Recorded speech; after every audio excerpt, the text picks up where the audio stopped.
Good morning मेरे प्यारे बच्चों ये आपकी आज की साइंस की वर्कशीट है जो क्लास 6 के लिए वर्कशीट है ये आपकी। ठीक है ना, आपकी 6 क्लास की ये जो है आपकी वर्कशीट है। वर्कशीट नंबर आपका क्या है 5 चल रहा है ये आपका।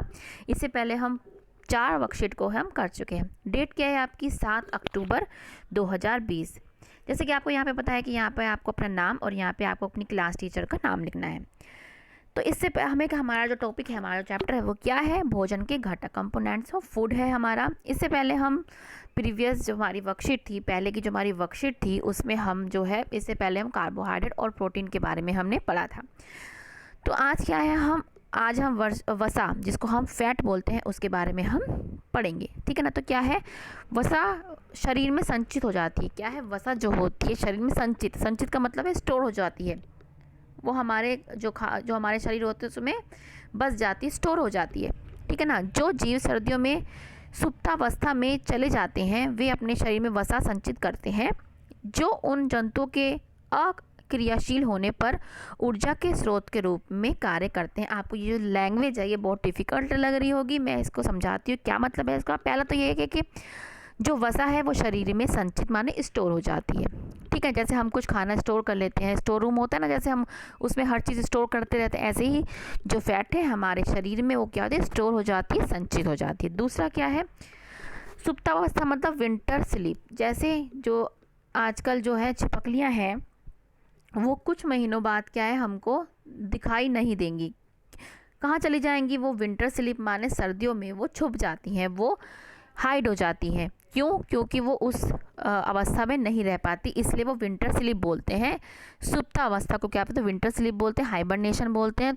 ठीक है ना, इसका मतलब यही है। और क्या है, वो अपने अंदर क्या है, फैट को वो अंदर अपने अंदर अपने शरीर के अंदर वसा को जमा कर लेती हैं और उसी वसा का क्या है वो यूज़ करती हैं। कब? जब वो क्रियाशील होती है, मतलब इनएक्टिव हो जाती है। मतलब जब वो क्रियाशील क्या होता है, जब हम एक्टिव होते हैं, हम एक्टिव होते हैं, कुछ भी काम करते हैं, यहाँ जाते हैं वहाँ जाते हैं। और अक्रियाशील क्या होता है, जब हम ऐसे ही लेजी से पड़े रहते हैं। ऐसे ही जो क्या है वो जो अक्रियाशील जब होती है वो तो वसा उनके लिए एक ऊर्जा का, एनर्जी के स्रोत के रूप में काम करता है। तो हमने ये आज इस हमने जो है इस पैराग्राफ में हमने ये पढ़ा है। ठीक है, इसके बाद क्या है, क्या आप किसी जंतु या जंतुओं का नाम बता सकते हैं जो अपने शरीर में वसा संचित करते हैं। सबसे पहले तो हमारा ऊँट आता है ना। हमारा जो ऊँट है वो भी क्या है, बहुत दिनों तक क्या है फैट को, मतलब वसा को स्टोर कर लेता है, संचित कर लेता है। ऐसे हमारी जो है छिपकलियाँ हैं, हमारी छिपकली जो हम लिजार्ड होती है, छिपकली जो तो लिजार्ड जिसे बोलते हैं। ठीक है ना, तो ये हम यहाँ पे लिख सकते हैं। नेक्स्ट क्या है, हमारा वसा हमारे भोजन का एक महत्वपूर्ण भाग है। भाई हमारे क्या है, वो हमारे भोजन का महत्वपूर्ण भाग है। जैसे और दूसरे हैं, कार्बोहाइड्रेट है, प्रोटीन है, विटामिन, ऐसे ही हमारा वसा है। वसा ऊर्जा भी देते हैं। वास्तव में वसा कार्बोहाइड्रेट की तुलना में थोड़ा अधिक ऊर्जा देता है। ये आपका इंपॉर्टेंट लाइन है कि जो वसा है वो ऊर्जा देता है, बल्कि वो कार्बोहाइड्रेट से ज़्यादा ऊर्जा देता है। वसा हमारे शरीर में ऊर्जा संचित करने के लिए उपयोगी है। वसा क्या है, हमारे जो शरीर में वसा जो है हमारे शरीर में ऊर्जा को संचित स्टोर करके रखता है। ठीक है ना। आगे क्या है, अब हम ये क्या हमारे स्रोत दे रखे हैं ये वाले, जंतु वसा के स्रोत, मतलब जंतु जो हमें जंतुओं से प्राप्त होते हैं वसा के स्रोत, और जब हमें पादप माने जो हमें प्लांट से वसा के स्रोत हैं, कौन कौन से हैं, अब हम इसको पढ़ेंगे। कॉड लिवर ऑयल, मक्खन या घी, पनीर इत्यादि क्या है हमें जंतुओं से प्राप्त होता है। क्या है, दूध एवं मांस से वसा प्राप्त होती है हमें इसमें। और इसमें क्या है, हमें पादप माने पेड़ों से मिलता है। मूंगफली, हमें पेड़ों पता है, पेड़ मूंगफली, ग्राउंड जिसे बोलते हैं, सोयाबीन, सूरजमुखी तेल, नारियल, जैतून एवं वनस्पति, ये हमें कहाँ से मिलता है, पादप से, मतलब हमें पौधों से मिलता है। और ये चीज़ कहाँ से मिलती है, हमें जंतुओं से। जंतु कभी किससे, दूध से और मांस से। नेक्स्ट क्या है हमारा, अब हमें क्या है, हमें वसा की उपस्थिति को सामान्य परीक्षण द्वारा जांचना है। जैसे हमने कार्बोहाइड्रेट, प्रोटीन का हमने टेस्ट किया था ना लास्ट वर्कशीट में, कि हमें कैसे पता लगा कि किसी भी खाद्य पदार्थ में प्रोटीन या कार्बोहाइड्रेट है। इसलिए हम मतलब इसी तरीके से हम वसा का करेंगे। लेकिन वसा का जो टेस्ट है, जो परीक्षण है, बहुत ही सिंपल है। क्या है, खाने की चीज़ों में वसा की उपस्थिति का परीक्षण जैसे हम कर रहे हैं, थोड़ा तेल लीजिए और उसे कागज़ पर रगड़िए। कागज़ तेलीय और पारभासी हो जाता है।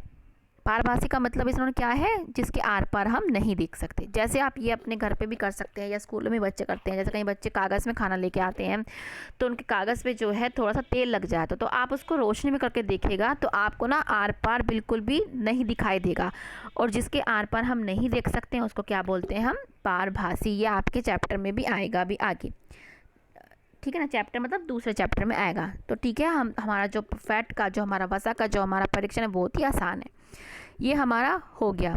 अब हमें क्या है, अब हमें अभ्यास करना है, जो हमने पढ़ा हमें उसके बारे में बताना है। पहला क्या है, जब किसी खाद्य पदार्थ से लिपटा कागज चिकना और पारभासी हो जाता है तो इसका मतलब क्या है कि भोजन में क्या शामिल है, चीनी, वसा, प्रोटीन या आयरन। तो हमने अभी पढ़ा, तो क्या शामिल होता है उसमें, हमारा वसा। तो हमारा आंसर क्या आ जाएगा, वसा। अब है साध्य को पूरा कीजिए, कि पूरा कीजिए। सेम मतलब इसमें है सेम जो होती है, सेम जो सब्जी, सेम की जो फलियां होती हैं, सब्जी जो एक होती है उसमें प्रोटीन बहुत अच्छी मात्रा में होता है। ऐसे ही मक्खन किस में होता है, मक्खन में क्या होता है, तो मक्खन में क्या होता है, हमारा वसा। हमारा ये फिल इन द ब्लैंक्स रिक्त स्थान में हम क्या लिख देंगे, यहाँ पे वसा, क्या लिख देंगे, वसा। नेक्स्ट क्या है, जानवरों और पौधों से प्राप्त होने वाली खाद्य वसा प्रत्येक के एक एक स्रोत लिखो। जो हमने स्रोत अभी पढ़े थे, क्या पढ़े थे हमने, ये थर्ड क्वेश्चन हमारा ये वाला है। थर्ड क्वेश्चन है हमारा, हम यहाँ से जो आपका मन करे जंतु के लिख लो, जो आपका मन करे आप पादप का कोई सा भी एक एग्जाम्पल, दो एग्जाम्पल, जितने भी आपका मन करे आप लिख सकते हैं। नेक्स्ट क्या है, अच्छे और बुरे वसा वाले भोजन के प्रत्येक उदाहरण लिखिए। अब अच्छा और बुरे, अब आपको पता होना चाहिए कि अच्छा और बुरा वसा क्या होता है। जैसे कि आप यहाँ पे डायग्राम में देख सकते हैं, अच्छा वसा क्या होता है, अच्छा वसा वो होता है जो हमारे शरीर को स्वस्थ रखता है, जो हमारे दिल के लिए भी बहुत ही अच्छा होता है, जो हमारे जो हमारे कोलेस्ट्रॉल, जैसे बोलता आपने सुना होगा अपने डैडी या मम्मी के मुंह से, ठीक है ना, उनका वो कोलेस्ट्रॉल बढ़ाते नहीं, तो वो हमारे अच्छे वसा होते हैं। और जो बुरे क्या होते हैं, जो इन चीज़ों को बढ़ा देते हैं, हमारे शरीर को हमारे को हेल्दी नहीं रखते, स्वस्थ नहीं रखते, हमारे हृदय को स्वस्थ नहीं रखते, ठीक है ना, तो वो बुरा वसा होगा। आपको ये डायग्राम दिखाई नहीं दे रहा होगा, मैं आपको डायग्राम लाई हूँ, देखो ये रे। गुड फैट मतलब बुरे अच्छे वसा, और बैड फैट माने बुरे। ये तो ये क्या है, आपका ये फल होगा, आपने खाया भी होगा या आपने कहीं देखा भी, एवोकाडो होता है। यहाँ पे आपके अच्छे क्या है, आपको ये आलमंड दिखाई दे रहा है, आलमंड माने आपको बादाम दिखाई दे रहे हैं, यहाँ पे आपको काजू दिखाई दे रहे हैं, यहाँ पे अखरोट दिखाई दे रहे हैं, यहाँ पे आपको खरबूजे के बीज। तो ये क्या है, अच्छे हैं, अच्छे वसा है। और ये बैड क्या है, आपका पिज़्ज़ा हो गया, आपका पनीर, ये चीज़ हो गया, और ये आपके चिप्स हैं।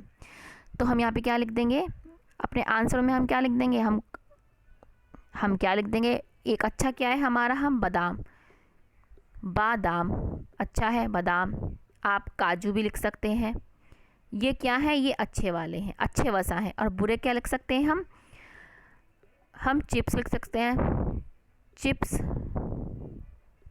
ठीक है ना। हम पिज़्ज़ा लिख सकते हैं, पिज़्ज़ा लिख सकते हैं हम, ठीक है ना। तो हम इंग्लिश में भी अगर नहीं आ स्पेलिंग आ रही तो हम ऐसे भी लिख सकते हैं, पिज़्ज़ा, ठीक है ना। तो ये हमारे अच्छे वसा हो गए और ये हमारे बुरे वसा हो गए। अब नेक्स्ट क्वेश्चन क्या है, वसा हमें कार्बोहाइड्रेट से अधिक ऊर्जा देता है, सही या गलत। हमने पहले ही पढ़ा है कि वसा जो होता है कार्बोहाइड्रेट हमें थोड़ी सी मात्रा ऊर्जा की अधिक देता, तो हमारा क्या आ गया, सही। यहाँ पे ये आएगा और यहाँ पे क्या आएगा, वसा आएगा, और यहाँ पे आप ऊपर से देख के लिख लेंगे और हमें ये लिख दिया। हमारी ये वर्कशीट जो है पूरी हो गई, ठीक है ना बच्चों। आगे की वर्कशीट के लिए अब हम आगे मिलते हैं, ठीक है ना। अब तक के लिए बच्चों गुड बाय। अब हम मिलते हैं नेक्स्ट वर्कशीट में।